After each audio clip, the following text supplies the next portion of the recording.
المشرقین والمغربین وسیلتنا فی الدارین جد الحسن والحسین ابی القاسم محمد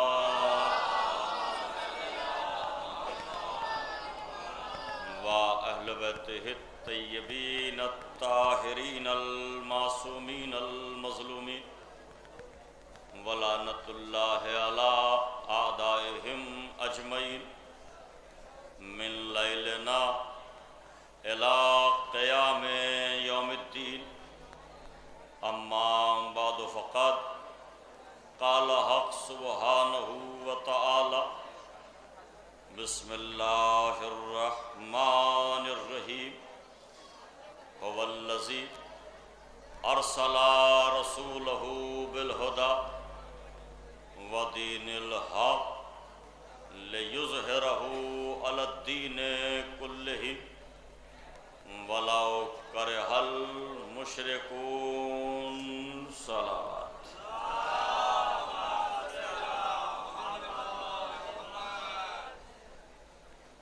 جو حضرات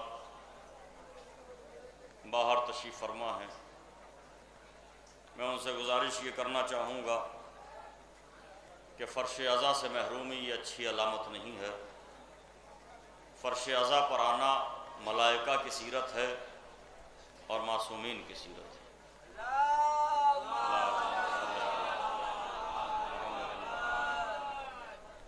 دوسری گزارش یہ کروں گا کہ میرے وہ بھائی جو مجھے کیمرے کی نگاہ سے دیکھ رہے ہیں وہ ان کیمروں کو بند کر لیں، اس لیے کہ مستقل ایک کیمرہ لگا ہوا ہے اور اس کی ریکارڈنگ کا انتظام کیا گیا ہے۔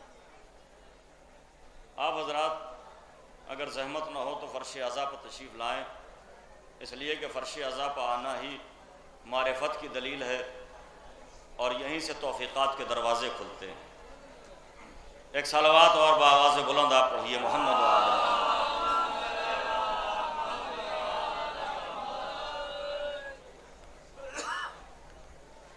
قرآن مجید کی جس گرامی آیت کو تلاوت کرنے کا شرف حاصل کیا ہے، اس میں خالق کائنات بصد ناز اور بصد فخر ارشاد فرماتا ہے کہ میں وہ خدا ہوں جس نے اپنے رسول کو رسالت، ہدایت اور دین حق کے ساتھ مسند رسالت پر رونق افروز فرمایا، اور یہ رسول تمام عالمین پر، تمام ادیان دنیا پر دین اسلام کو غالب اور ظاہر کرنے کے لیے آیا ہے۔ دین کو غالب کر کے رہے گا، ولو کرہ المشرکون۔ یہ بات مشرکوں کو کتنی ہی ناگوار اور ناپسند کیوں نہ گزرے۔ اس آیت کے اسلوب پر آپ غور کیجئے اور توجہ فرمائیے۔ احباب کی خواہشات اور مسلسل اصرار یہی تھا کہ میں آپ کی خدمت میں رسالت کے حوالے سے کچھ عرض کروں اور رسالت کے حوالے سے آپ کی ضیافت ایمانی اور روحانی کے فرائض انجام دیے جائیں۔ میرا اپنا مزاج بھی تقریباً یہی ہے، میری اپنی پہچان اور اپنا تشخص بھی یہی ہے کہ میں پیغمبر اسلام کے ذکر سے اپنی گفتگو کا آغاز کرتا ہوں اور تمام عالم اسلام کو یہی پیغام دیتا ہوں کہ نبی کو پہچان لو۔ اگر نبی سمجھ میں آ جائیں گے تو علی بھی سمجھ میں آ جائیں گے، حسنین بھی سمجھ میں آ جائیں گے، سیدہ سلام اللہ علیہا بھی سمجھ میں آ جائیں گے۔ ابھی لوگوں نے اہل بیت کو اس لیے نہیں پہچانا کہ ابھی لوگ پیغمبر ہی کو نہیں سمجھ پائے کہ یہ پیغمبر کیا ہے۔ بصد ناز، بصد فخر، افتخاریہ لہجہ، افتخار بھرے انداز سے اللہ ارشاد فرماتا ہے کہ میں وہ خدا ہوں جس نے ایسا رسول بنا کر بھیجا۔ ہم یہ سمجھتے ہیں، بڑی خصوصی توجہ اس لیے کہ اس وقت رات کے اس پہر مجلس میں وہی حضرات بیٹھتے ہیں جن کا ذوق بیدار ہوتا ہے، اور میں دیکھ رہا ہوں کہ ماشاءاللہ آپ کا ذوق بھی بیدار ہے، جذبہ بھی بیدار ہے، شجرہ بھی بیدار ہے۔ یقین نہ آئے تو صلوات پڑھ کے دیکھ لیجئے محمد و آل محمد۔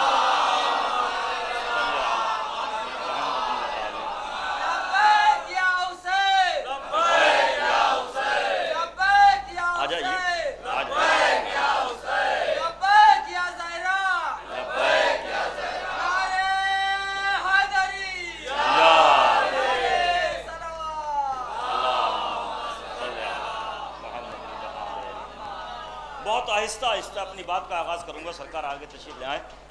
آپ کی خدمت میں بڑی خصوصیت کے ساتھ اپنی بات کا اس طرح سے آغاز کرنا چاہتا ہوں مولانا شاداب صاحب قبلہ کہ ہم یہ سمجھتے ہیں اس آیت میں اللہ نے پیغمبر کا تعارف کرایا، لیکن حقیقت یہ ہے کہ اللہ نے تعارف اپنا کرایا ہے اور وسیلہ پیغمبر کو بنایا ہے. اللہ کہتا ہے میں وہ خدا ہوں جس نے ایسا رسول بنایا. تعارف کس کا ہوا؟ اللہ کا تعارف ہے اور وسیلہ پیغمبر کی ذات ہے. بالکل اسی طرح جیسے میں یہاں سے جانے کے بعد کہوں کہ میں وہ خطیب ہوں جس نے ہنرئی کی بارگاہ میں اور باب المراد میں اور اس درگاہ میں اشرا پڑھنے کی سعادت حاصل کی، تو تعارف میں اپنا کراؤں گا اور وسیلہ اس درگاہ کو بناؤں گا. اللہ کہتا ہے میں وہ خدا ہوں جس نے ایسا رسول بنایا. آگے تشریف لے آئے مولانا. ایک اور صلوات ذرا آواز سے بلند پڑھ دیجیے. محمد و آل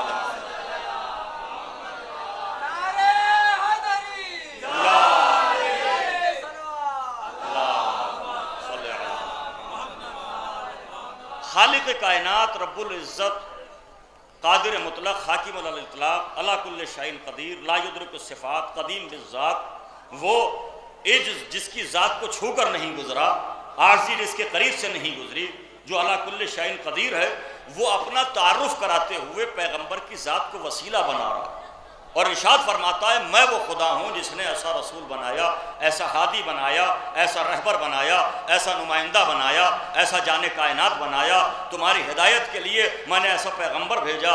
تو تعارف اللہ نے اپنا کرایا اور وسیلہ پیغمبر کی ذات کو بنایا.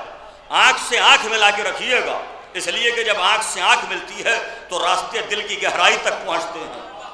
اور میں سروں سے گزرنے والا مسافر نہیں، میں راہ دل کے گلی اور کوچوں سے گزرنا چاہتا ہوں، راہ دل کا مسافر ہوں. اس لیے آنکھ سے آنکھ ملا کے رکھیے گا تاکہ کوئی بات پہنچا سکوں اور آپ کوئی بات وصول کر سکیں. وصول کیجئے گا تو مجھے محسوس بھی ہونا چاہیے کہ آپ نے میری بات کو وصول کیا. اللہ کہتا ہے میں وہ خدا ہوں جس نے ایسا نبی بنایا. تعارف کس کا ہے؟ اللہ کا. وسیلہ کون ہے؟ پیغمبر کی ذات. پھر پڑھیے سورہ مبارک فرقان 25واں سورہ ہے، اس کی آیت پڑھیے. ارشاد ہوا بسم اللہ الرحمن الرحیم تبارک الذی نزل الفرقان علی عبدہ. مبارک ہے وہ اللہ، پاک و پاکیزہ ہے وہ ذات، برکتوں والا ہے وہ خدا جس نے اپنے عبد کے سینے پر قرآن نازل کیا. اس آیت میں بھی تعارف اللہ نے اپنا کرایا اور وسیلہ پیغمبر کی ذات کو بنایا. بھئی اللہ یہ کہہ رہا ہے میں مبارک ہوں، میں برکتوں والا ہوں اس لیے کہ میں نے محمد کے سینے پر قرآن نازل کیا. تو تعارف کس کا کرایا؟ اپنا تعارف کرایا. اللہ کا تعارف ہے. وسیلہ کون ہے؟ پیغمبر کی ذات وسیلہ ہے. مشہور زمانہ آیت سورہ جمعہ کی آیت ہے بسم اللہ الرحمن الرحیم هو الذی بعث فی الامیین رسولا منہم یتلو علیہم آیاتہ ویزکیہم ویعلمہم الکتاب والحکمہ وان کانوا من قبل لفی ضلال مبین. اللہ کہتا ہے میں وہ خدا ہوں جس نے امیین میں، جاہلوں میں، بے پڑھے لکھے لوگوں میں ایک پیغمبر کو مبعوث کیا اور اس کا کام یہ ہے کہ وہ تلاوت قرآن کرتا ہے، وہ تزکیہ نفس کرتا ہے. میں پوچھنا یہ چاہتا ہوں اسلوب بیان پر میری گفتگو ہے، اسلوب بیان کو پڑھیے تو اندازہ کیا ہوتا ہے.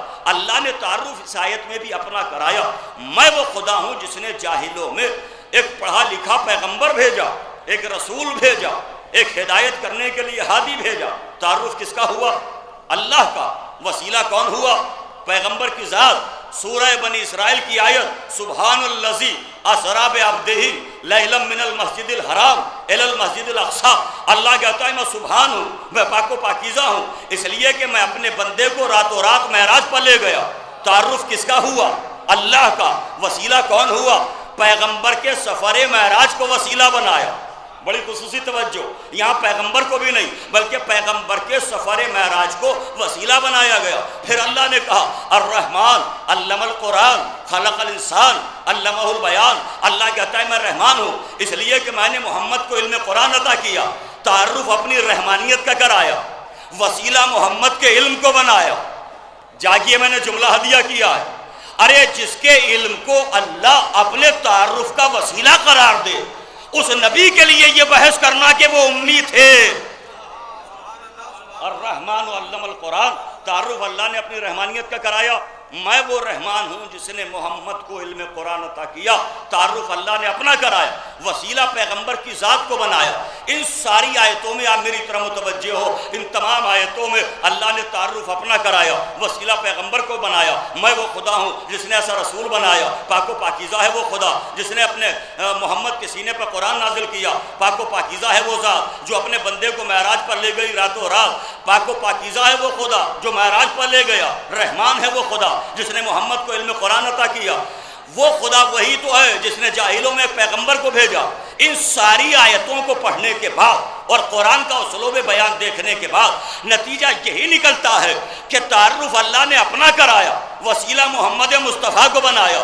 اے پروردگار، جب اپنا تعارف کرایا تو تعارف کرانے کا انداز یہ ہونا چاہیے تھا، میں رحمان ہوں، میں رحیم ہوں، میں قادر مطلق ہوں، میں حاکم علی الاطلاق ہوں، میں علی کل شیء قدیر ہوں، میں یدرک الصفات ہوں، میں قہار ہوں، میں جبار ہوں۔ اللہ نے اپنا تعارف ویسے نہیں کرایا، بلکہ اپنا تعارف کرایا تو پیغمبر کی ذات کو وسیلہ بنایا۔ اے پروردگار، جب اپنا تعارف کرایا تو محمد کو وسیلہ بنایا۔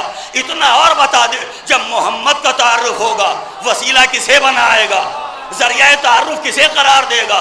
کہاں یہ دو وہ موقع جب 5 تن ایک چادر میں جمع ہوں گے اور جبریل بڑھ کے پوچھیں گے یا رب ومن تحت الکساء، اے پروردگار چادر میں ہے کون؟ تو اب اللہ کہے گا ہم فاطمہ تو و ابوہا و بالوہا و بنوہا، چادر میں فاطمہ ہے، فاطمہ کے والد گرامی ہیں، شوہر نامدار ہیں اور ان کے بیٹے ہیں۔ تو مجھے جملہ سمیٹ کے کہنے دیجئے کہ جو اللہ کے تعارف کا ذریعہ قرار پائے اسے محمد کہتے ہیں، اور جو رسالت کے تعارف کا ذریعہ قرار پائے اسے فاطمہ زہرا کہا جاتا ہے۔ رسالت کا تعارف سیدہ کے ذریعے، عصمت کا تعارف سیدہ کے ذریعے، ولایت کا تعارف سیدہ کے ذریعے، امامت کا تعارف سیدہ کے ذریعے۔ اے پروردگار، تو نے وسیلہ تو بنایا، پیغمبر کی ذات کو وسیلہ بنایا اور پھر اپنا تعارف کرایا کہ میں خدا ہوں جس نے محمد کو پیدا کیا ہے۔ اللہ اکبر۔ اے پروردگار، یہ اور بتا تجھے وسیلے کی ضرورت کیا تھی؟ براہ راست تعارف کرا دینا چاہیے تھا۔ کہا نہیں، میں اللہ اللہ ہو کر بتانا یہ چاہتا ہوں کہ میں خدا ہو کر وسیلے کا قائل ہوں، وسیلے کا منکر نہیں ہوں۔ جملہ پہنچا نہیں؟ اللہ وسیلے کا قائل ہے، وسیلے کا منکر نہیں ہے۔ اب اس بات کا اور اس جملے کی وضاحت کہاں تک کی جائے؟ اللہ اگر وسیلے کا قائل نہ ہوتا تو جبریل کو بیچ میں لانے کی ضرورت کیا تھی؟ قرآن ڈائریکٹ پیغمبر کے سینے پر نازل ہو جاتا۔ اگر اللہ وسیلے کا قائل نہ تھا تو پھر یہ نبیوں کو کیوں بھیجا؟ ڈائریکٹ ہدایت کر دینا چاہیے تھی، براہ راست ہدایت کر دینا چاہیے۔ چھوڑیے، یہ تو زندگی کے اصول ہیں، یہ تو اصول حیات سکھائے گئے ہیں۔ ہمیں موت نہیں آتی جب تک بیچ میں فرشتہ وسیلہ نہ قرار پائے۔ اس کے لفظ کن پر جس کی چاہے موت واقع ہو جائے، مگر اس نے ایک ملک الموت کو مقرر کیا۔ کیا نہیں پہچانو گے بات کو؟ نوجوانوں غور نہیں کرو گے؟ اللہ بتانا یہ چاہتا ہے کہ جب تم وسیلے کے بغیر مر نہیں سکتے تو زندہ کیا رہو گے وسیلے کے بغیر؟ اللہ نے اپنا تعارف کرایا۔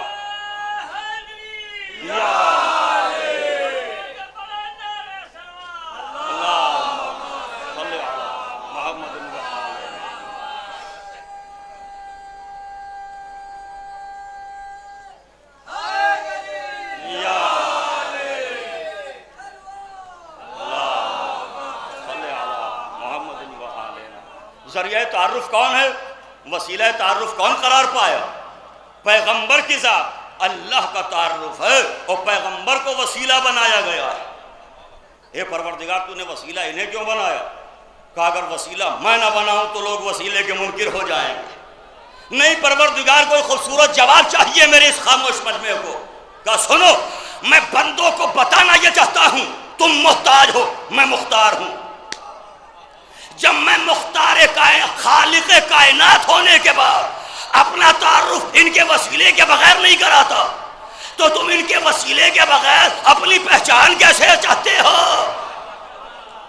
نہیں، لفظ بدلیے۔ اللہ نے تعارف کرایا، انہیں وسیلہ بنایا، محمد و آل محمد کو اپنا وسیلہ قرار دیا اور پھر اپنا تعارف کرایا۔ اللہ بتانا یہ چاہتا ہے کہ جب میں بندوں تک ان کے بغیر نہیں پہنچتا، میرا پیغام پہنچے گا بندوں تک ان کے وسیلے سے، تو جب میرے احکام، میری شریعت، میرا دین میرا پیغام ان کے وسیلے کے بغیر تم تک نہیں پہنچتا، تو تمہارے اعمال ان کے وسیلے کے بغیر مجھ تک کیسے پہنچیں گے؟ ایک صلوات پڑھیے محمد و آل محمد پر۔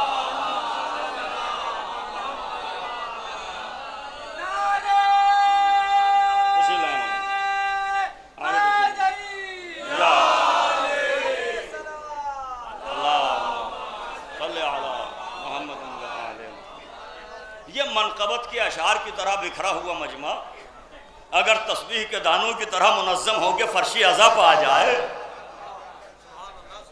ان کی توفیقات کے لیے ایک صلوات آپ ہی پڑھ لیجئے محمد و آل محمد پر۔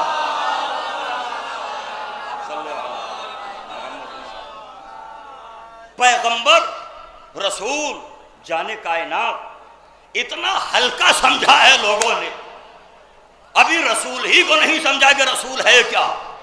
عزت دارین رسول ہے، تقدیر کونین پیغمبر ہے۔ اور ایک جملہ کہہ دوں، جس کی جوتیاں گوشوارہ عرش بن جائیں اسے محمد مصطفیٰ کہا جاتا ہے۔ ایک صلوات پڑھیے محمد و آل محمد پر۔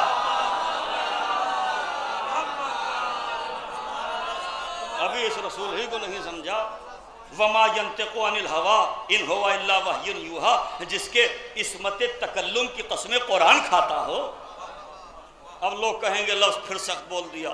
لوگوں کو مجھ سے شکایت یہ ہے کہ بڑی سخت لفظیں بولتے ہیں۔ عصمت تکلم کی قسمیں، جس کی گویائی اتنی معصوم ہے کہ جو بولے گا وہ خدا کی مرضی سے بولے گا۔ اللہ اکبر۔ پھر میں ایک جملہ کہہ دوں، اللہ کی مرضیاں شکل بشر میں مجسم ہو جائیں تو کبھی محمد کہلاتی ہے، کبھی علی کہلاتی ہے۔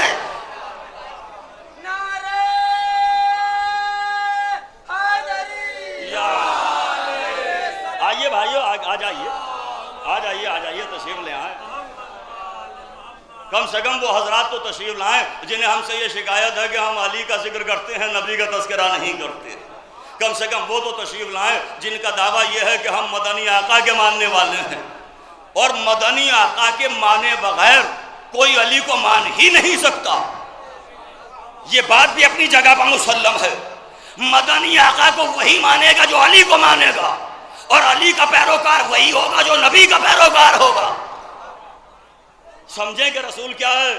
یہ رسول جس کے سر پر یاسین کا تاج سجا ہے، طٰہٰ کا لقب سجا ہے، مزمل کی ردا اڑے ہوئے ہے، مدثر کا لباس پہنے ہوئے ہے، مسند ہدایت پر رونق افروز ہے، ماخذ ممکنات ہے، معلم لوح محفوظ ہے، شناسہ رموز ہدیت ہے، جان کائنات ہے، رہبر معظم ہے، ثمرہ شجر خلت ہے، یاسین ہے، طٰہٰ ہے، طاہر ہے، طیب ہے، پاک ہے، جس کی ہر ادا کو اللہ نے شریعت بنایا ہے، سید المرسلین ہے، خاتم النبیین ہے، جان کائنات ہے، جس کی جنبش لب کائنات کے دلوں کی دھڑکن بنی ہے۔ اللہ اکبر۔ یہ کیسا نبی ہے جو رہبر معظم ہے۔ میں ایک جملہ کہنا چاہتا ہوں، علماء کی خصوصی توجہ چاہیے، پڑھے لکھے مجمع کی توجہ چاہیے۔ رسالت مفہوم ناقص کا نام رسول نہیں، مفہوم کامل کا نام رسول ہے۔ اللہ اکبر۔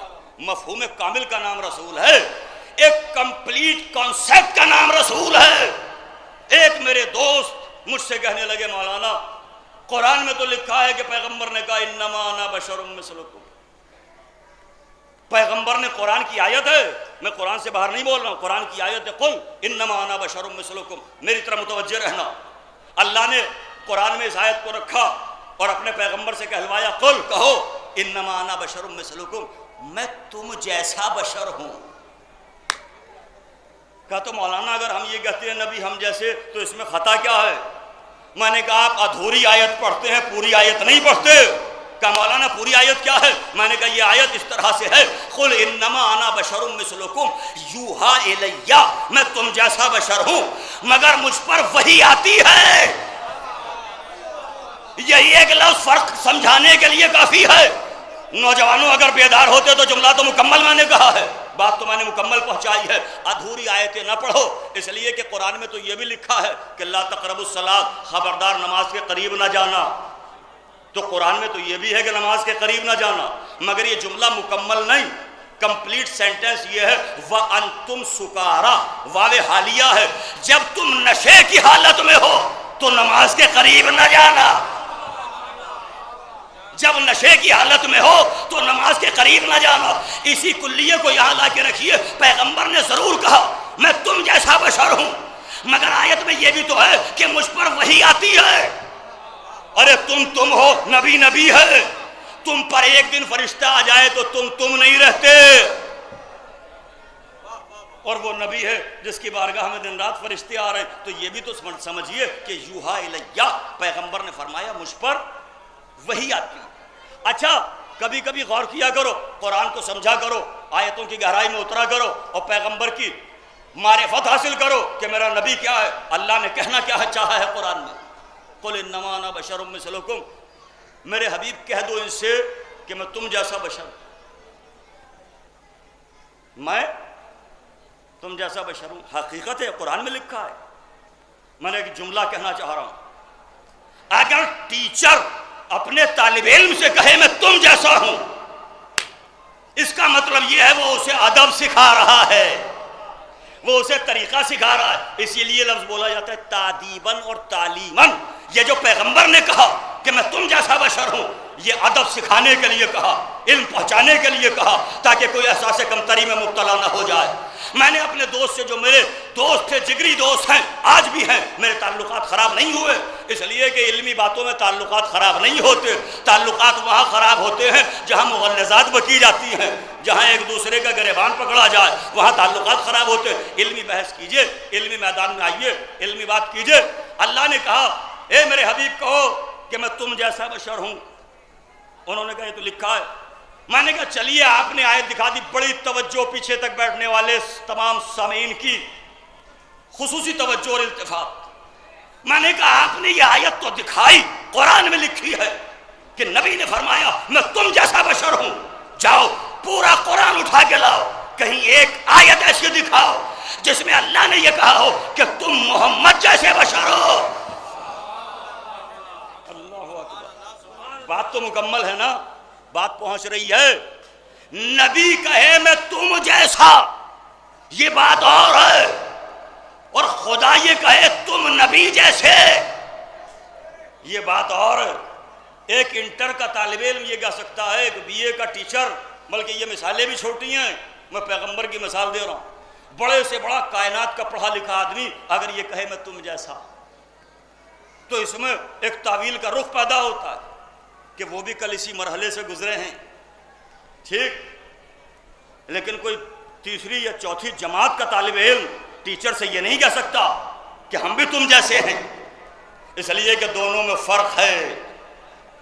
اچھا چلیے یہ آیت تو دکھائی جاتی ہے قرآن میں کہ میں تم جیسا بشر ہوں، مگر اس کا بیک گراؤنڈ نہیں بتایا جاتا، وضاحت نہیں کی جاتی، پس منظر ہوتے ہیں، بیک گراؤنڈ ہوتے ہیں جب کوئی بات کہی جاتی ہے۔ یہ ویڈیو بن رہی ہے، اگر کوئی صاحب لے جائے کہ دکھائیں اور اس میں ایڈیٹنگ کر کے، جیسا کہ آج کل زمانہ ہے، وہ میری آدھی بات بیان کریں تو جو سمجھدار اور عقل مند ہیں وہ کہیں گے مولانا یہ بات ایسے نہیں کہی ہوگی، ایسے کہی ہوگی۔ کہا نہیں ایسے کہی ہے، کہا تو پہلے اس کا پس منظر دکھائیے، بیک گراؤنڈ دکھائیے۔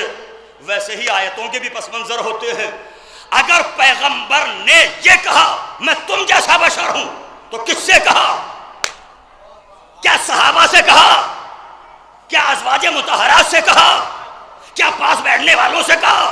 نہیں، جب یہ سب چادر میں جمع ہوئے اور پانچوں چادر میں بیٹھے تو نبی نے کہا میں تم جیسا بشر ہوں۔ ایک صلوات پڑھیے محمد و آل محمد پر۔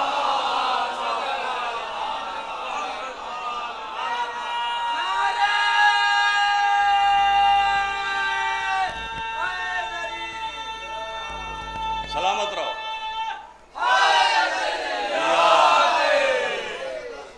گزارش یہ کروں گا جو مجلس میں ایک بار بیٹھ جائے اٹھنے کی زحمت نہ کرے، اس لیے کہ اس دربار سے اٹھ کے جانا اچھا نہیں لگتا۔ اس دربار سے اٹھ کے جانا اسی کا اچھا لگتا ہے جسے پیغمبر کہیں کہ اٹھ جاؤ۔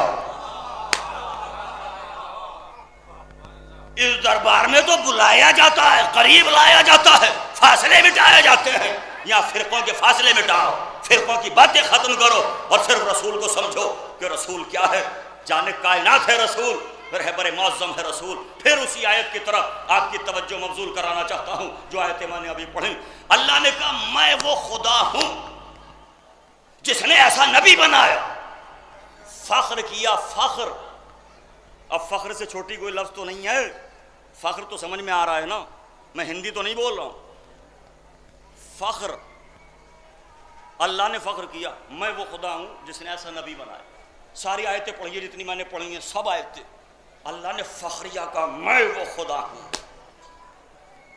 تو اس موقع پر ایک جملہ بھی سن لیجئے، اللہ نے پوری کائنات کو بنا کے فخر نہیں کیا، مگر محمد و آل محمد کو بنا کے فخر کیا ہے۔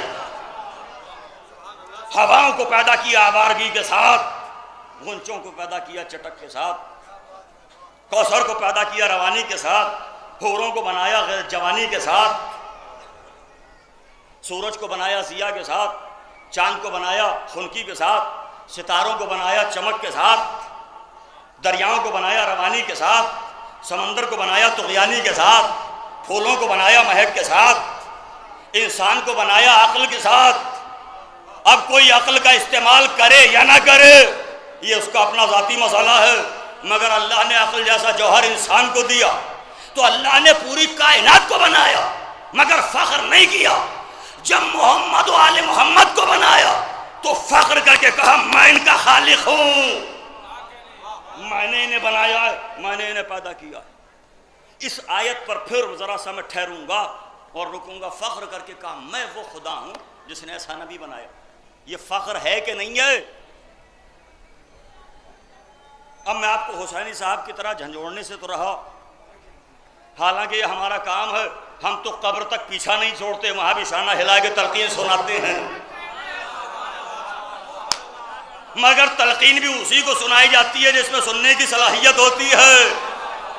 اور بات تلقین کی آئی ہے تو جملہ سن لیجئے، علماء بیٹھے ہیں، میں تحقیق کے زاویے سے بولتا ہوں، محقق ہونے کی حیثیت سے سوچتا ہوں، مفکر ہونے کی حیثیت سے بولتا ہوں۔ تلقین میں جملہ کیا ہے؟ جو میرے سامنے نوجوان بیٹھے ہیں سب بتائیں مولانا سے کیا سنا ہے آج تک؟ اسمع، افہم، سن، سمجھ۔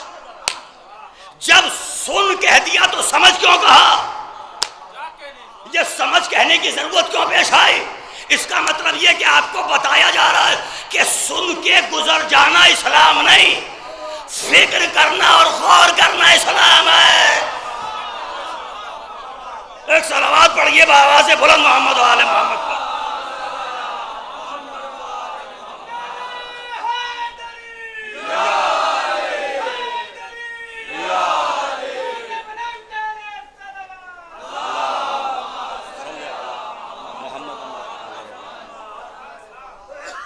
فخریہ لہجے میں کہا، فخریہ لہجے میں بولا کریں، مجلس میں بولا کریں۔ فخریہ لہجے میں کہتا ہے خدا میں وہ خدا ہوں جس نے ایسا نبی بنایا۔ مجھے یہ بتاؤ فخر کس بات پر کیا جاتا ہے؟ فخر کا موقع کیا ہوتا ہے؟ فخر کمال پہ ہوتا ہے یا نقص پہ ہوتا ہے؟ یہ اپنے آپ میں ایک سوال ہے۔ فخر کبھی نقص پر نہیں ہوتا، کمال پر ہوتا ہے۔ کوئی مصور اگر تصویر بنائے اور وہ نامکمل رہ جائے، اس میں خامی ہو، تو مصور فخر کر کے نہیں کہتا کہ میں نے بنائی ہے۔ فخر ہمیشہ اسی پہ ہوتا ہے جو قابل فخر ہو۔ اللہ اکبر، نئی لفظیں بڑھاؤں گا تاکہ بات پہنچ جائے۔ فخر ہمیشہ کمال پر ہوتا ہے، نقص پر نہیں ہوتا۔ فخر ہمیشہ طہارت پر ہوتا ہے، گندگی پر نہیں ہوتا۔ اگر کوئی صاحب فخر کر کے کہنے لگے صاحب میں نجس ہوں، تو واقعی نجس ہیں جو فخر کر رہے ہیں۔ نجاست پر کوئی فخر نہیں کرتا۔ جو فخر کرتا ہے کاہے پہ کرتا ہے؟ طہارت پہ کرتا ہے۔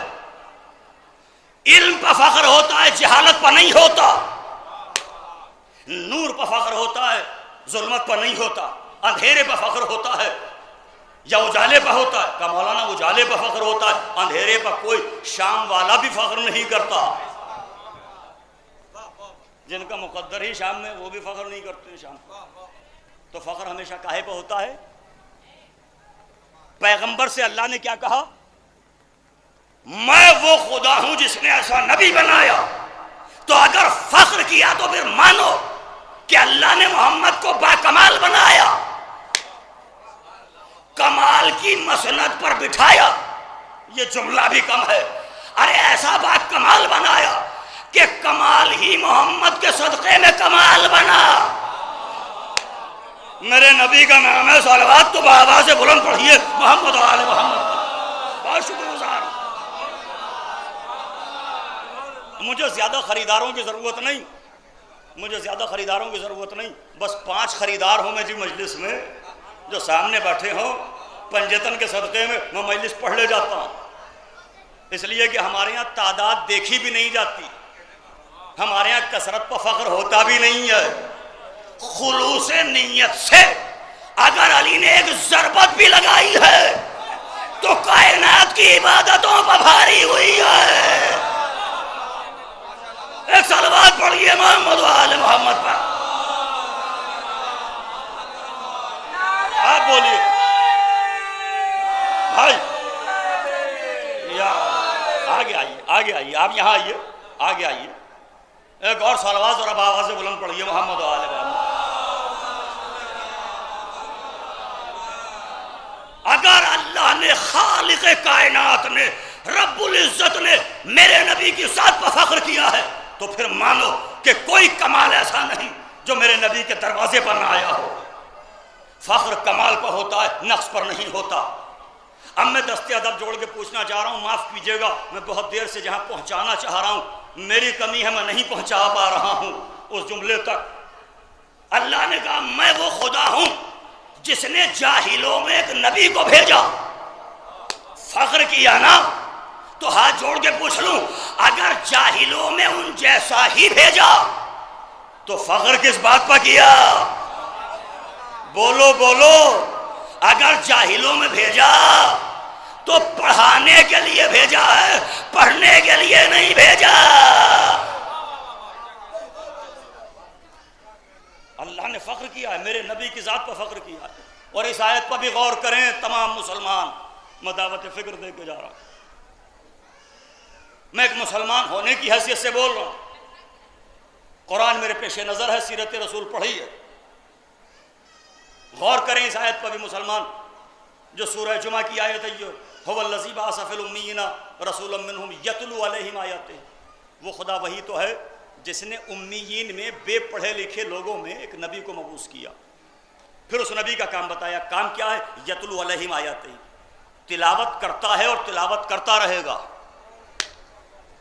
مولانا ترجمہ غلط تو نہیں کیا، مضارع کا صیغہ ہے، یتلو تلاوت کرتا ہے اور تلاوت کرتا رہے گا۔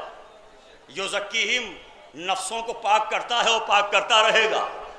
یعلمہم الکتاب والحکمہ، یہ ہے وہ جملہ۔ لوگ پھر ادھوری آیتیں پڑھ کے عقیدہ بنا لیتے ہیں۔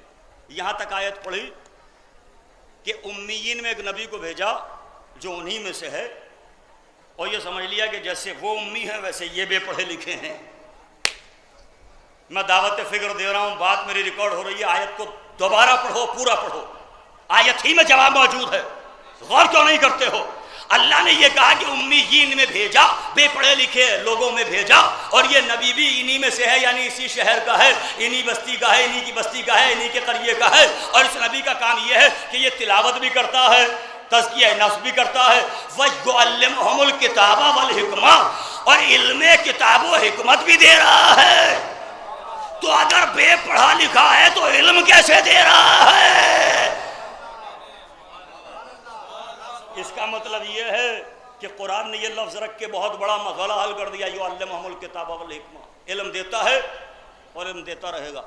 جگا دوں نوجوانوں، ایک جملے میں علماء کی تائید چاہیے اس جملے کے لیے۔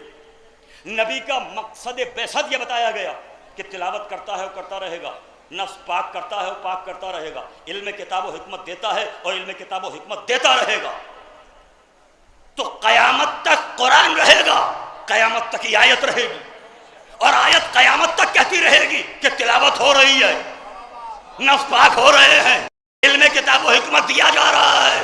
تو اگر محمد اس دنیا میں نہیں ہے تو آیت بے معنی ہو جائے گی۔ اس کا مطلب محمد اس دنیا سے گیا نہیں ہے، ایک محمد آج بھی غیبت کے پردے میں ہے۔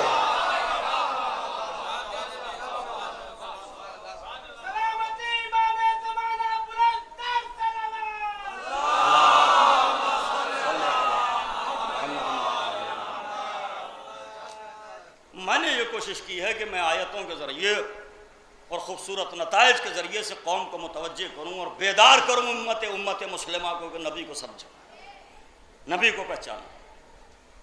جائیے، آج میرا دل چاہتا ہے، کبھی کبھی ایسی بستیوں سے گزر ہوتا ہے، ایک بات ایسی پہنچاؤں کہ آپ کے لیے مجلس کا تبرک قرار پائے۔ ہم سے زیادہ نبی کا احترام نہیں کرے گا، کون کرے گا؟ ہم شیعان حیدر کرار، ہم علی والے، ہم حسین والے، ہم فقہ جعفری والے، ہمارا عقیدہ سنو گے کیا ہے؟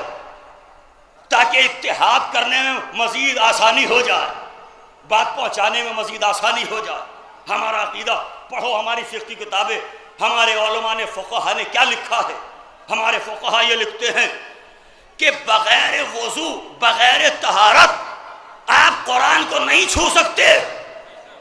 تو ساتھ میں یہ بھی تو لکھا کہ پیغمبر کا نام نامی اسم گرامی محمد جہاں آ جائے، وضو کے بغیر نہ چھونا، طہارت کے بغیر نہ چھونا۔ اگر اسے چھونا تو پاک ہو کے چھونا، حالانکہ یہ ذات محمد نہیں، یہ نام محمد ہے، حضور کا نام ہے۔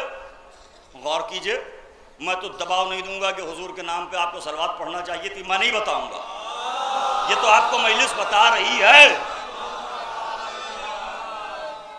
اچھا، آپ میرے بولنے پر اتنا ڈوب گئے ہیں کہ کبھی کبھی یہ بھی بھول جاتے ہیں کہ حضور کے نام پہ صلوات بھی مجمع پڑھتا ہے۔ میں لوگوں کو بتا رہا ہوں کہ ہمارا عقیدہ نبوت کیا ہے، ہم رسول کو کتنا مانتے ہیں۔ میں نے حضور کا نام لیا، آپ نے صلوات بھی بڑے تکلف سے پڑھی ہے، جیسا مانتے ہیں ویسی صلوات پڑھیے محمد و آل محمد پر۔ حضور کا نام وضو کے بغیر نہ چھونا۔ ایک کاغذ اٹھایا، میں نے جیب سے قلم نکالا، حضور کا نام لکھا، محمد صلی اللہ علیہ وآلہ وسلم، میں نے نام لکھا حضور کا۔ نام کا پہلا حرف کیا ہے؟ میم۔ سلامت رہیں جو بولے ہیں، خوش رہیں جو بولے ہیں، توفیق دے خدا انہیں بھی جو نہیں بول رہے، خدا سب کو بیداری کا رزق عطا فرمائے۔ پہلا حرف میم۔ آدم کا نام لکھا، آخری حرف، جاگیے، آدم کے نام کا آخری حرف، زور سے بولیے، اور پیغمبر کے نام کا پہلا حرف میم۔ تو مجھے کہنے کی اجازت دیجئے کہ جہاں آدمیت کی انتہا ہوتی ہے وہاں سے محمدیت کا آغاز ہوتا ہے۔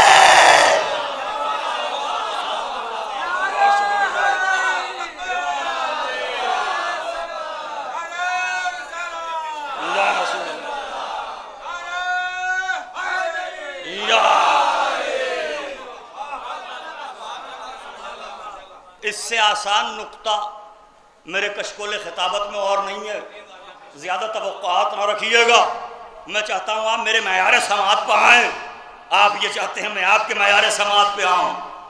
اب یہی طے کر لیجئے کہ کس کو کس کے معیار سماعت پہ آنا ہے، اور غور کرتے جائیے اور فکر کرتے جائیے۔ میں نے حضور کا نام لکھا کاغذ پر، ابھی تک وہ کاغذ جو کسی لائق نہیں تھا، بچوں کے ہاتھ میں تھا، پھینکنے کے قابل تھا، حضور کا نام لکھا تو اب چومنے کے قابل، اب وضو کے بغیر اسے ہاتھ نہ لگانا۔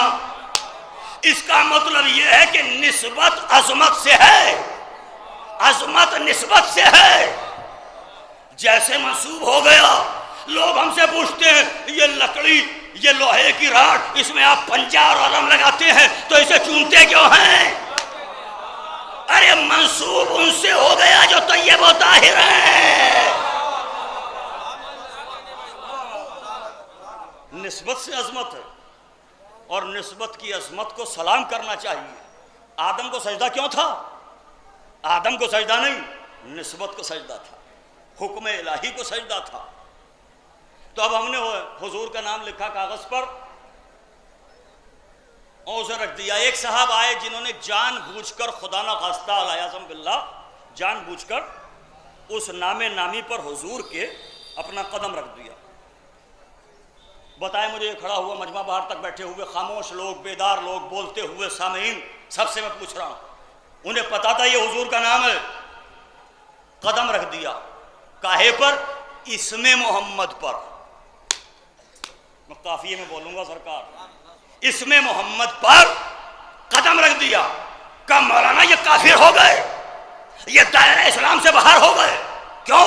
کہا انہوں نے اسم محمد پر قدم رکھ دیا، ابھی بھی سمجھ میں نہیں آیا، امت اور ہے، علی اور ہے۔ جاگو جاگو جاگو جاگو، امت وہ ہے جو اسم محمد پر قدم رکھ دے تو کافر ہو جائے، علی وہ ہے جو جسم محمد پر کھڑا ہے اور پھر بھی کل ایمان ہے۔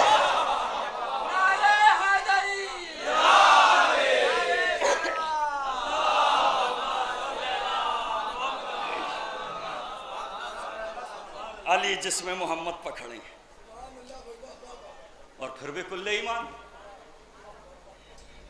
راکب دوش رسول ہیں علی کے دوش پر سوار، نبی کے دوش پر سوار ہوئے۔ چلیے اس بات کو روکیے، جو بات میں کہنا چاہ رہا تھا وہ رہ گئی۔ پوچھیے علماء سے، عربی کتابوں کے ڈھیر لگا کے بولنے کا عادی ہوں، سیکنڈ ہینڈ انفارمیشن سنانے کا عادی نہیں ہوں۔ تحقیق کی قدر کرنا، جو بات کہتا ہوں بڑے یقین کے ساتھ کہتا ہوں، پڑھ لکھ کے کہتا ہوں۔ حضور کے نام کے لیے بحث پڑھو، شیعہ سنی دونوں علماء کی بحث پڑھو، سب نے اتحاد کے ساتھ لکھا کہ اگر حضور کا نام نامی اسم گرامی آپ نے اپنے بچے کا نام تجویز کیا، ایک صاحب آئے لے کے نومولود بچے کو، کہنے لگے مولانا بچے کا نام رکھیے۔ ہم نے کہا نام رکھنا ہمارا کام نہیں، ہم نام تجویز کریں گے، ہم نام مشخص کریں گے۔ ہم نے نام تجویز کیا۔ اچھا پہلے زمانے میں یہ ہوتا تھا کہ بچے کا نام غلام علی رکھ دیا، غلام مرتضیٰ رکھ دیا، غلام صادق رکھ دیا۔ آج کے زمانے میں سب یہ چاہتے ہیں ہماری مرضی کے مطابق نام رکھا جائے۔ ایک صاحب نے کراچی میں گیا، بڑی خوبصورت بچی، انہوں نے کہا لیجیے مولانا دیکھیے۔ میں نے کہا ماشاءاللہ کیا نام ہے؟ کہنے لگے اس کا نام تحریم ہے۔ ارے میں نے کہا کس نے یہ نام بتایا؟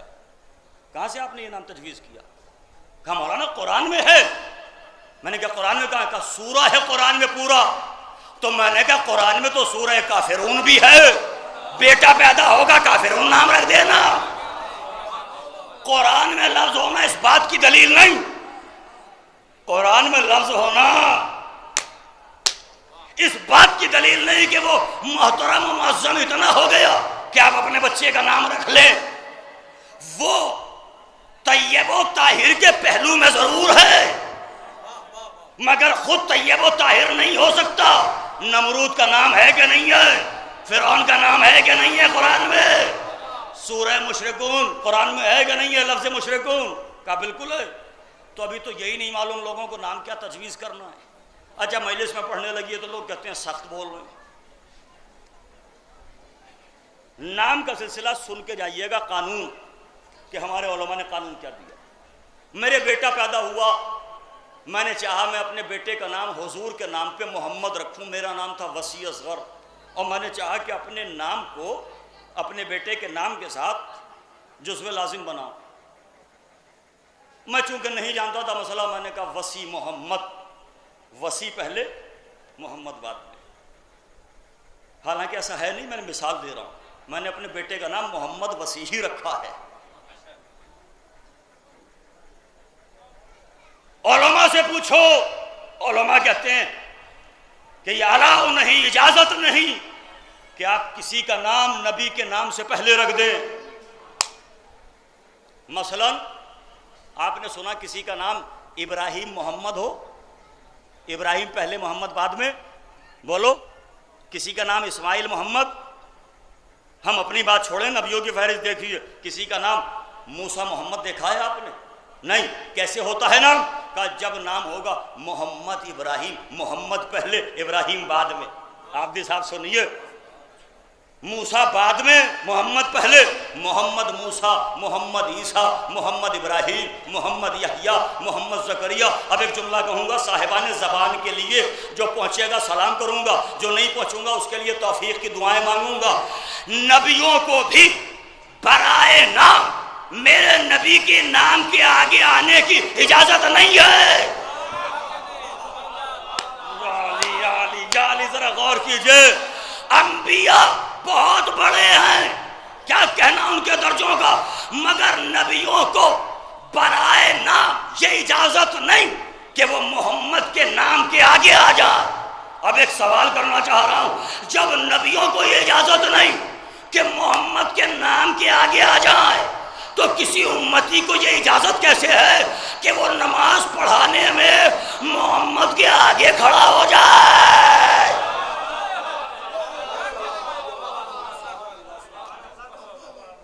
کیا یہ جملہ اس قابل نہیں تھا کہ آپ صلوات کی عبادت سے اپنے لبوں کو معطر کر لو؟ تو کسی کو اجازت تو نہیں، مگر یہ اجازت ہے، اب یہ جاگ کے سننا جملہ، یہ اجازت ہے کہ حضور کا نام ہر جگہ پہلے آئے گا، لیکن جب علی، حسن، حسین ان کی بات آئے گی علیہم الصلوۃ والسلام تو اب یہ شرط ہٹ گئی۔ اب آپ اپنے بچے کا نام چاہے محمد علی تجویز کیجئے یا علی محمد مشخص کیجئے، چاہے پہلے علی آ جائیں یا پہلے نبی آ جائیں، چاہے پہلے محمد ہو یا چاہے پہلے علی ہو، چاہے حسین احمد رکھیے نام، یعنی حسین پہلے احمد بعد میں، یا محمد حسین رکھیے۔ فضیلت کا بڑا گوشہ تھا، قبلہ معرفت کی بڑی کمی ہے، ابھی تو آزاداروں کو آزادار بنانے کی ضرورت ہے، فنکاروں کی تعداد زیادہ ہے، آزاداروں کی تعداد کم ہے۔ جملہ میں نے ہدیہ کیا ہے قبلہ، سب کی توفیقات میں اضافوں کے لیے ایک صلوات پڑھیے محمد و آل محمد پر۔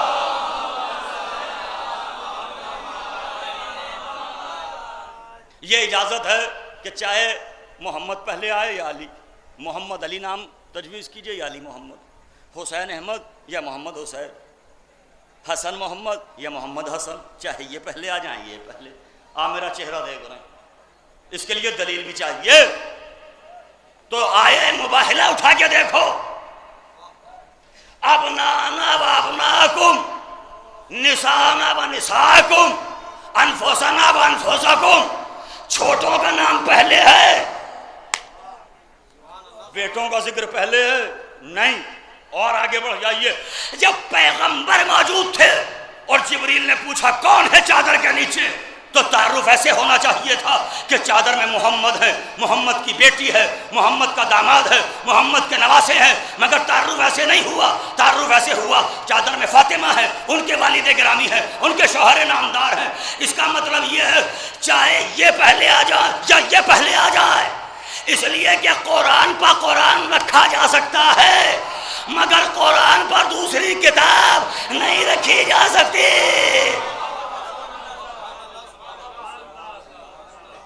چاہے یہ پہلے آ جائیں،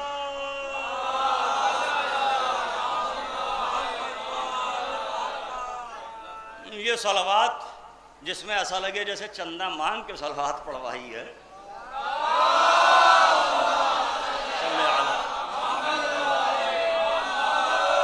بہرحال میں آپ کے جذبوں کو سمجھ رہا ہوں، بالکل ہمتن گوش بیٹھا ہے، ایک ایک سامع مجھے سن رہا ہے، اور یہ سماعت بڑی اہم ہوتی ہے جب ذہن نشین کی جا رہی ہوں باتیں، لیا کچھ جا رہا ہو، ایڈاپٹ کیا جا رہا ہو۔ ابھی تو ان کے ناموں ہی پر بحث ہے، اور دوسرا مسئلہ بھی سن لیجئے سرکار، حضور کی کنیت ہے ابو القاسم، نام ہے حضور کا محمد صلی اللہ علیہ وآلہ وسلم۔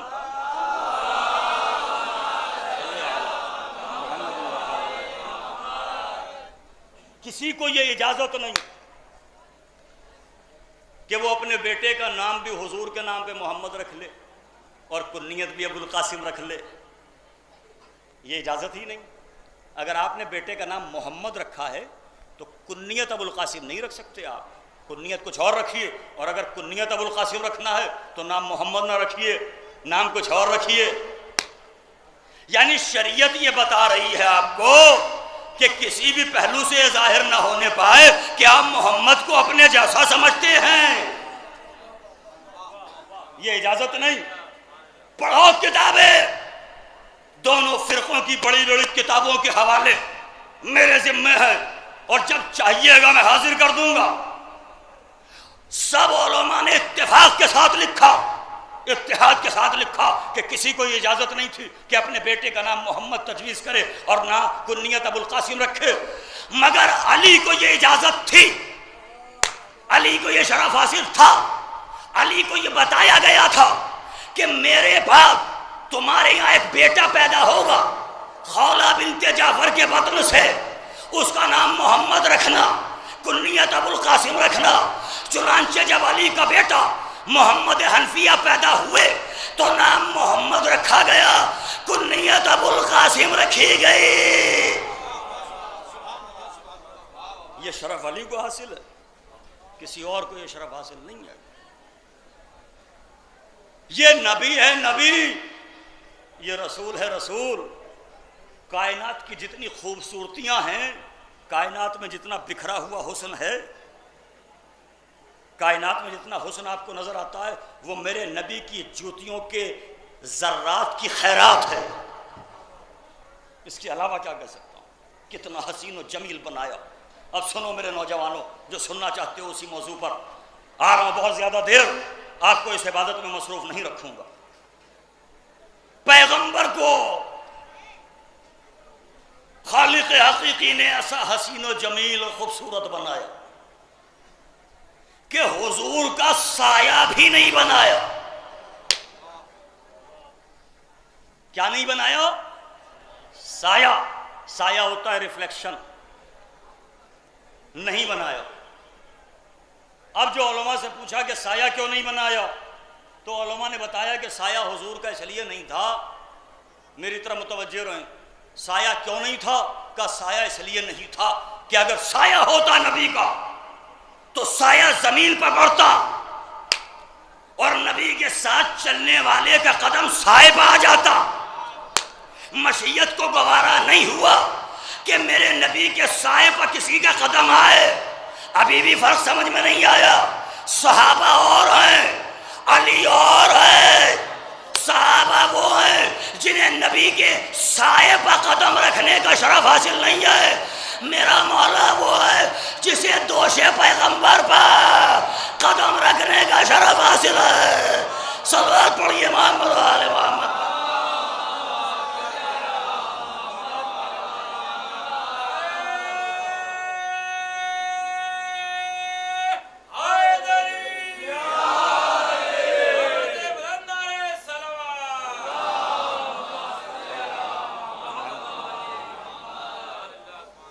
سایہ بھی نہیں بنایا، اتنا خوبصورت بنایا بھائی، سایہ بھی نہیں بنایا۔ خطیب اسے کہتے ہیں جو ہر آنکھ کی تحریر کو پڑھتا ہو۔ میں آپ کی پیشانیوں پر لکھی ہوئی ہر تحریر کو پڑھ رہا ہوں، مگر ہر تحریر ہر جگہ بیان نہیں کی جا سکتی، ہر تحریر کی ہر جگہ وضاحت بھی نہیں کی جا سکتی۔ سایہ نہیں بنایا۔ میں نے شاعرانہ انداز سے اس بات کو سوچا تو ایک جملہ نکل کے آیا، وہ بھی ہدیہ کر دوں۔ سایہ ہوتا ہے جیسا۔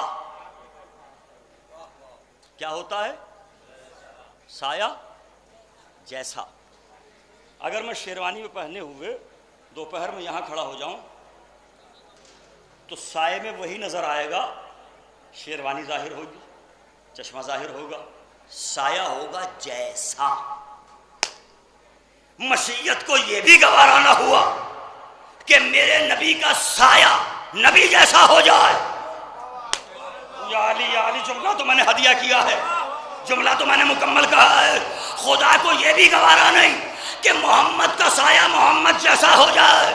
تو ایک جملہ پوچھنا چاہتا ہوں، ایک جملہ کہنا چاہتا ہوں، جب محمد کا سایہ محمد جیسا نہیں ہے تو محمد کا ہم سایہ محمد جیسا کیسے ہو جائے گا؟ جب سایہ نبی جیسا نہیں تو ہم سایہ نبی جیسا کیسے ہو جائے؟ کوئی نہیں ہو سکتا۔ جو نبی جیسے تھے انہوں نے کبھی نہیں کہا ہم نبی جیسے۔ اپنے اپنے ظرف کی بات ہے، اپنی اپنی طبیعتوں کی بات ہے۔ جنہوں نے کبھی آئینے میں شکل نہ دیکھی تھی وہ کہہ رہے ہیں نبی جیسے، اور جو وجہ اللہ تھے، عین اللہ تھے، انہوں نے کبھی نہ کہا ہم نبی جیسے۔ علی نے کبھی نہیں کہا میں نبی جیسا۔ سن کے جانا، میرے مولا نے پیغمبر کی جوتیاں ٹاکنا اپنے لیے شرف سمجھا۔ محمد کی نالین پیغمبر کی جوتیاں اپنے ہاتھوں سے ٹاکتے ہیں اور شرف محسوس کرتے ہیں۔ کس وادی فردوس میں بیٹھے ہو مجھے نہیں معلوم، مگر میں جملہ کہنا چاہتا ہوں، پیغمبر کی جوتی کس نے ٹاکی؟ محمد کی جوتیوں کو کس نے گاٹھا؟ کہا علی نے۔ اب سمجھ میں آیا یہ جوتیاں معراج پر کیوں گئی تھی۔ ایک صلوات پڑھیے محمد آل محمد پر۔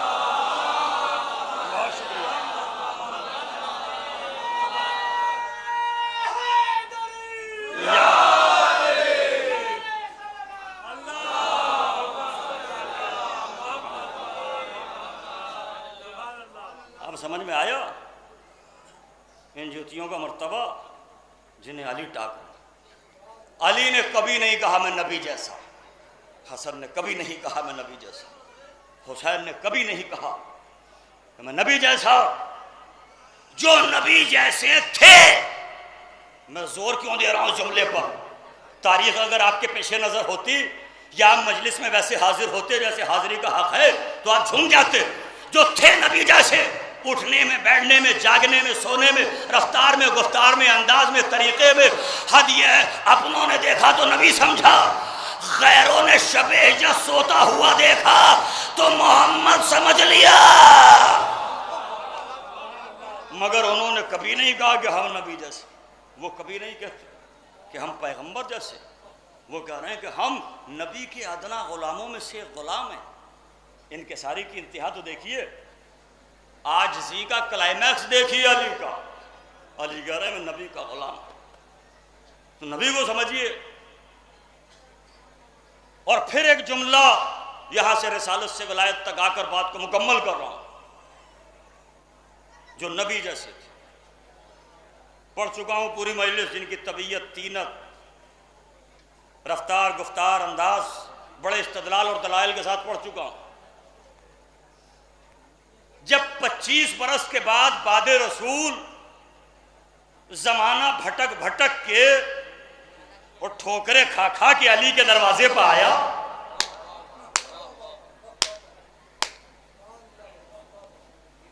کئی ٹھوکرے کھا کے زمانہ علی کے دروازے پہ آیا، آ کے کہا علی ہاتھ بڑھائیے ہم بیعت کریں گے۔ میں قربان ہو جاؤں اپنے مولا کے چملے پر، اگر میں اپنی جان نکال کے رکھ دوں اس جملے کو پڑھنے کے لیے تو اس جملے کی قیمت کا حق ادا نہیں ہو سکتا۔ مولا نے سب کو دیکھا، تم بھی آئے ہو، تم بھی آئے ہو، تم بھی آئے ہو، ایک ایک چہرے کو دیکھا، تم بھی آئے ہو، کہا ہاں ہم آپ کو خلافت دینے کے لیے آئے ہیں، ہم آپ کی بیعت کرنے کے لیے آئے ہیں۔ مولا نے ایک جملہ کہا، کل کون سی کمی تھی مجھ میں جو آج نہیں ہے، اور آج کون سا کمال ہے مجھ میں جو کل نہیں تھا۔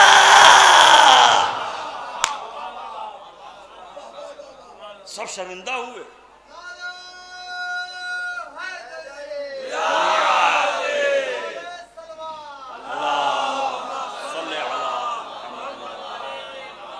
سب شرمندہ، پشیمان اور پریشان، نہیں علی آپ کی بیعت کریں گے۔ آپ نے دیکھا علی کا مزاج، جو اپنی بیعت کرانے کے لیے دوسروں پر ظلم کریں وہ اور ہیں، اور زمانہ جس کے دروازے پر بیعت لے کے آئے اور وہ انکار کرے وہ علی ہے۔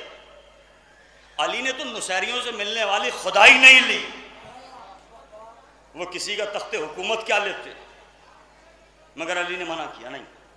جب حالات اور زیادہ بڑھے اور ہجوم در ہجوم، ادھر سے ادھر لوگ آنے لگے اور جمع ہو گئی عوام، اور سب نے کہا نہیں، اور بات یہاں تک پہنچی کہ بعد رسول اگر ہم گمراہ ہو گئے، زمانہ ایسا آ چکا ہے کہ ہم گمراہ ہو گئے، تو علی آپ کے ذمے ہماری ہدایت ہے۔ یہاں علی نے کہا تو چلو۔ علی نے اپنے گھر میں بیعت قبول نہیں کی، سب سے کہا جاؤ۔ سب آئے، مسجد میں جمع ہوئے، بھرا ہوا مجمع ہجوم، آپ کو تو معلوم ہی ہے۔ ایک صلوات پڑھیے محمد و آل محمد۔ ادھر نہ دیکھیے، ادھر نہ دیکھیے، ادھر نہ دیکھیے، ادھر دیکھیے آپ۔ پورا مجمع بھرا بیٹھا ہے۔ علی اپنے گھر سے دروازہ صحن مسجد میں کھلتا تھا۔ علی آئے، پہلے زینے کو چھوڑا، دوسرے زینے کو چھوڑا، تیسرے زینے کو چھوڑا، اور چوتھے زینے پر تھا عرشہ۔ سب پر پاؤں رکھتے رکھتے رکھتے وہاں جا کے بیٹھے جہاں نبی بیٹھتے تھے۔ ہم لوگوں میں کوہنیاں چلنا شروع ہوئیں۔ یہاں تو مجلس ذرا سی دیر ہو جائے تو لوگ کہنے لگتے ہیں ابھی کب تک پڑھیں گے مولانا؟ وہاں تو اتنا بڑا مسئلہ تھا۔ لوگوں نے کہا ارے علی بیٹھے، میں نے ابا کو سمیٹا، سر جھکایا، اور پہلا جملہ جو خطبے کا پڑھا، فرماتے ہیں حمد ہے اس خدا کی جس نے حق کو حقدار کی طرف لوٹا دیا۔ کچھ نہ بھی پڑھا جائے جملے کے بعد تو یہ جملہ مکمل ہے، پوری تاریخ کی روح ہے یہ جملہ۔ اور اس کے بعد جب مولانا نے دیکھا کہ کچھ سرگوشیاں ہو رہی ہیں، ایک دوسرے کے کان میں لوگ کچھ کہہ رہے ہیں، مولانا نے کہا اٹھو، کیا اعتراض ہے، کیا سوال ہے، کیا آبجیکشن کر رہے ہو؟ ایک نے ہمت باندھ کے کھڑے ہو کے کہا یا علی، ہمارے درمیان بات یہ ہو رہی ہے کہ بعد نبی جو بھی خلیفہ آیا وہ نبی کی مسند کو چھوڑ کر، نبی کی جگہ عرشے کو چھوڑ کر احترام میں یہاں بیٹھتے رہے، ان کے بعد والے جو آئے وہ یہاں بیٹھے، ان کے بعد والے یہاں بیٹھے۔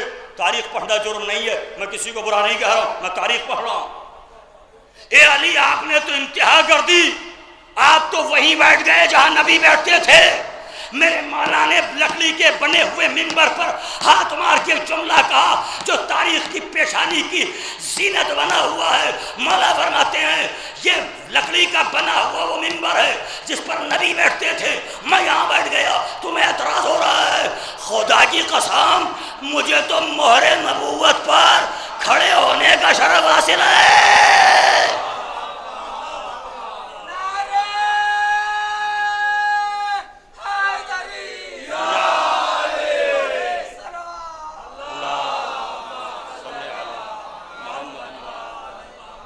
دعوت فکر دے رہا ہوں، کتابوں میں واقعات موجود ہیں۔ حضور کے کاندھے پر ادھر لکھا ہے لا الہ الا اللہ، ادھر لکھا ہے محمد الرسول اللہ، اور اس پر بلند کر لیا علی ولی اللہ۔ کیا کعبے میں کلمہ مکمل ہوا؟ سبط ابن جوزی بہت بڑے عالم، آج کے نہیں، تقریباً 800 سال پرانے عالم ہیں۔ پڑھیے کتاب تذکرۃ الخواص، عربی میں میرے پاس یہ PDF میں موجود ہے۔ وہ لکھتے ہیں کہ جب علی نبی کی جگہ پر جا کے بیٹھے اور لوگوں نے علی کی بیعت کی تو ایک صحابی نے اٹھ کے کہا خدا کی قسم، خلافت نے علی کو زینت نہیں دی، علی نے خلافت کو زینت دی ہے۔ منبر نے علی کو زینت نہیں بخشی، منبر کو علی نے زینت بخشی۔ تو یہاں سے نتیجہ یہ نکلتا ہے کہ منبر کی زینت، بولیے، منبر کی زینت علی، خلافت کی زینت، محراب کی زینت، بولیے، منبر کی زینت، محراب کی زینت، مصلی کی زینت، قرآن کی زینت، کعبے کی زینت، عرش کی زینت، کعبہ قوسین کی زینت، لہجہ خداوندی کی زینت۔ تو اب ایک جملہ کہنے کو جی چاہتا ہے یوم زینب میں آج زینب کے معنی سمجھو گے کیا ہے؟ دو لفظوں سے مرکب یہ لفظ زین و ابن۔ زینب کے معنی ہے باپ کی زینت۔ کچھ سمجھ میں آیا جو میں نے کہا؟ پہنچا ذہن رسا؟ زینب کے معنی کیا ہے؟ باپ کی زینت۔ علی کی زینت، کس علی کی زینت؟ جو ممبر کی زینت، محراب کی زینت۔ ممبر کی زینت کیوں؟ اس لیے کہ صاحب ممبر سلونی ہے۔ محراب کی زینت کیوں؟ اس لیے کہ شہید محراب ہیں۔ میدان کی زینت کیوں؟ اس لیے کہ میدان کے فاتح ہیں۔ عرش کی زینت کیوں؟ اس لیے کہ پیغمبر کے ساتھ معراج پر آپ موجود ہیں۔ لہجہ خداوندی کی زینت اس لیے ہے کہ علی کے لہجے میں خدا بولا ہے۔ تو کائنات کے ذرے ذرے کی خوبیوں کی زینت علی ہے، اور علی کی زینت جو بیٹی بن جائے وہ زینب ہے۔ جزاک اللہ۔ شہزادی کا نام تھا۔ اگر معرفت بیدار ہوتی تو کیا اس موقع پر ایک صلوات کی ضرورت نہیں تھی؟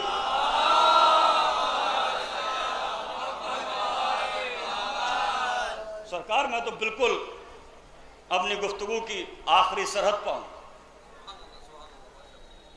کون بیوی؟ جو علی کی زینت ہے۔ شہزادی کا سنو گے کارنامہ، سمجھو گے بات۔ آج دہشت گرد یہ کہتے ہیں ہم پہ ظلم ہوا جب لوگوں نے ہمیں مارا، ہم نے لوگوں کو مارا۔ اسلام اس کی اجازت نہیں دیتا۔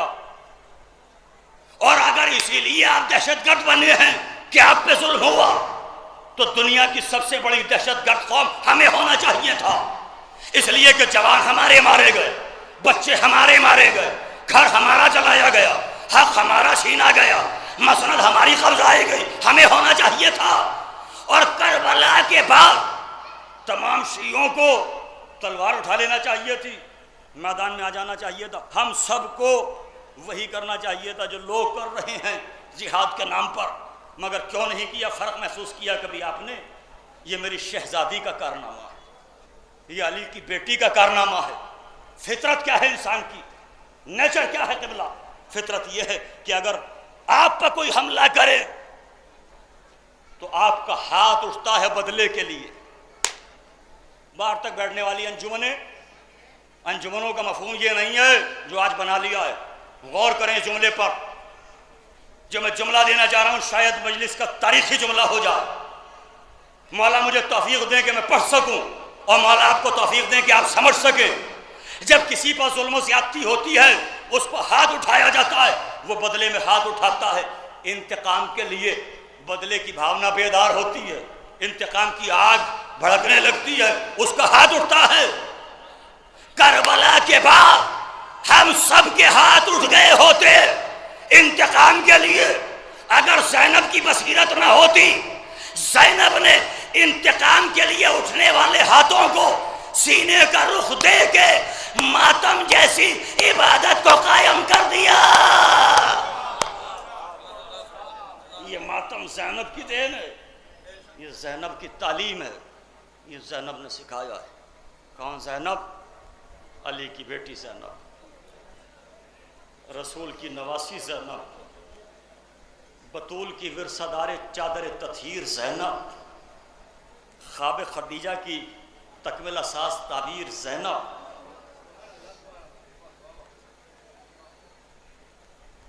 تحفظ عقیدہ الوہیت زینب، اعتام کربلا کی کفالت زینب، امام وقت سید سجاد کی حفاظت کا نام زینب ہے۔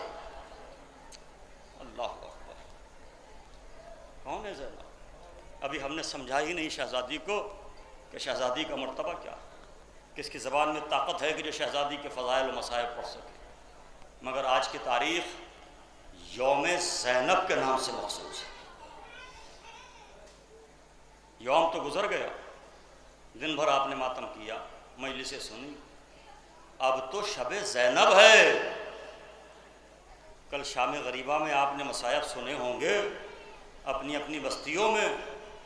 میں نفسیاتی انداز سے ایک جملہ کہنا چاہ رہا ہوں، اگر کسی ایک گھر میں 2 بچے یتیم ہو جائیں، خدا نہ خواستہ، انہیں سنبھالنا مشکل ہو جاتا، انہیں کیسے سنبھالا جائے؟ گھر کے بزرگ پریشان ہو جاتے ہیں، کیسے سنبھالیں؟ کبھی بے ہوش ہوتے ہیں، کبھی باپ کو یاد کرتے ہیں، کبھی تڑپتے ہیں، کبھی بلکتے ہیں۔ شہزادی کا کارنامہ سنو گے، زینب نے کربلا میں کتنے یتیموں کو سنبھالا، یہ کون بتائے؟ کوئی نہیں بتا سکتا۔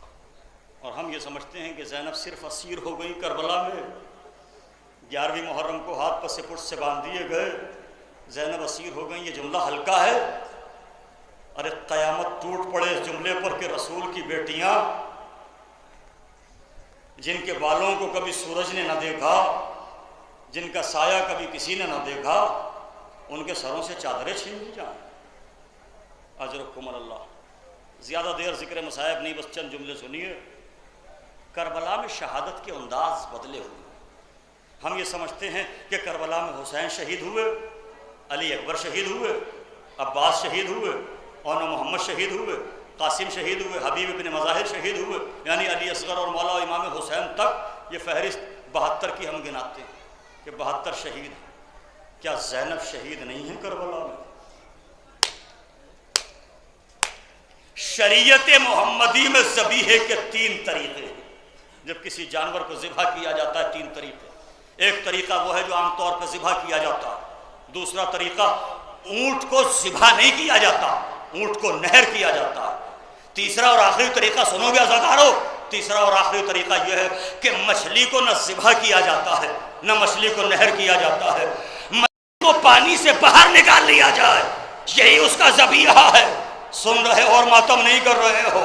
اگر پہنچ گئے ہو تو گریے میں کبھی نہ کرنا۔ جس طرح مچھلی کا پانی سے باہر نکال لینا ذبیحہ ہے، ویسے زینب و کلثوم کا خیموں سے بے ردا باہر آ جانا یہ شہادت سے کم نہیں ہے۔ جزاک اللہ، جزاک اللہ، اجرکم اللہ، اعظم اللہ اجورنا و اجورکم۔ خدا کوئی غم نہ دے سوائے غم مظلوم کربلا کے۔ اسی لیے کسی شاعر نے کہا تھا، لاشوں کو رسیوں میں جکڑ کر لیے پھرو، لاشوں کو رسیوں میں جکڑ کر لیے پھرو، سیدانیاں تو گھر سے نکلتے ہی مر گئی۔ اللہ اکبر۔ زینب خیموں سے باہر بے ردا نکلی ہے تو شہید ہے، یہ شہادت سے کم درجہ نہیں ہے۔ وہ کوفے کا بازار، وہ کوفے کے بازار میں خطبہ، وہ شہیدوں کا کٹے ہوئے سر، وہ شام کا دربار، وہ شرابیوں کا مجمع۔ ارے زینب کی قربانی سنو گے؟ اگر سننا چاہتے ہو میری مائیں بہنیں، اگر پس پردہ کوئی ایک آدھ بیٹھی ہو تو سن لو، دل پہ ہاتھ رکھ کے سن لینا۔ ذاکرین بڑی آسانی سے پڑھتے ہیں کہ 2 بیٹے قربان کیے زینب نے۔ زینب نے 2 بیٹے قربان نہیں کیے، 2 ہی بیٹے تھے، دونوں کو قربان کیا۔ تو پھر کہو کہ زینب نے 2 بیٹے قربان نہیں کیے، پوری نسل کو قربان کیا۔ جو پوری نسل کو اپنے قربان کر دے، شریعت مصطفیٰ پر اسے زینب کہتے ہیں۔ 11ویں محرم کو یہ لٹا ہوا قافلہ چلا، ہاتھ پسے گردن بندھے ہیں، کچھ یتیم ہیں، ہاں رونے والوں خدا سلامت رکھے تمہاری آنکھوں کو، آنسوؤں کو شہزادی قبول فرمائے۔ ہر ایک کا مقدر آنسو نہیں ہوتا، ہر آنسو کا مقدر رومال زہرا نہیں ہوتا، روتا وہی ہے جس کے سینے میں درد والا دل ہوتا ہے۔ ہر ایک کے مقدر میں آنسو نہیں ہوتے، جس کے لیے شہزادی کی تائید ہوتی ہے وہی گریا کرتا ہے۔ خدا کی آوازوں کو بلند رکھے۔ 11ویں محرم ہے، اونٹوں کو سوار کرایا جا رہا ہے۔ زینب نے ایک ایک بیوی کو سوار کرایا، مگر کون تھا جو زینب کو سوار کراتا؟ فرات کا رخ کر کے کہا، عباس مدینے سے کس شان کے ساتھ لائے تھے؟ اے بھیا عباس، تیری بہنیں کربلا سے کوفہ۔ جزاک اللہ۔ تاریخ کہتی ہے کچھ ننھے ننھے بچے ہیں، ایک رسن ہے اور 12 گلے ہیں۔ کوفے میں یہ قافلہ وارد ہوا، مسلم کا کٹا ہوا سر دیکھا گیا، بیویوں نے ماتم کیا، شہزادی نے خطبہ بھی دیا ہے کوفے کے دربار میں۔ مگر اگر زینب کا درد سمجھنا چاہتے ہو تو کبھی سید سجاد سے پوچھو۔ میرے مولا سجاد سے جب کبھی پوچھا جاتا تھا، مولا سب سے زیادہ مصائب کہاں ٹوٹے، تو مولا 3 مرتبہ سینے پہ ہاتھ مار کے کہتے تھے، شام شام شام کا مولا گھر تو کربلا میں قربان ہوا، آپ شام کا انعام کیوں لیتے ہیں؟ کہا اس لیے کہ شہادت ہماری میراث ہے، کربلا میں ہم قربان ہو گئے، مگر بیویوں کا بے ردا، بہنوں کا بے ردا،